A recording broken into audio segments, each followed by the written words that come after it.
বান্দা আইস না, একবার আয়, একবার আয়, একবার আয়, একবার আয়, একবার আয়, একবার আয়। এবার বান্দা বলে, আল্লাহ 1 বছর নয়, 2 বছর নয়, আমায় অনেকটা বছর আমি 5 ওয়াক্ত নামাজ পড়ি নাই, 5 ওয়াক্ত নামাজ না পড়ে গুনাহ করেছি, মিথ্যা কথা বলে গুনাহ করেছি, কলেজের মধ্যে গিয়ে গুনাহ করেছি, ভার্সিটিতে গিয়ে গুনাহ করেছি, মোবাইলের মধ্যে গিয়ে গুনাহ করেছি, প্রেম করে গুনাহ করেছি। মাওলা গো, গুনাহে ভরপুর আমি, গুনাহে ভরপুর আমি, গুনাহে ভরপুর আমি, গুনাহে ভরপুর আমি, গুনাহে ভরপুর আমি।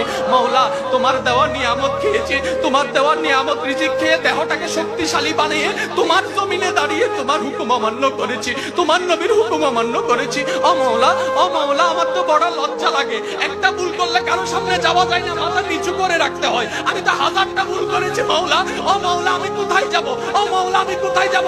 আল্লাহ পাক বলে, বান্দারে, পৃথিবীর শ্রেষ্ঠ উদাহরণ মায়ার জন্য, মমতার জন্য, দরদের জন্য, মমতার জন্য মায়ের উপমা দেওয়া হয়।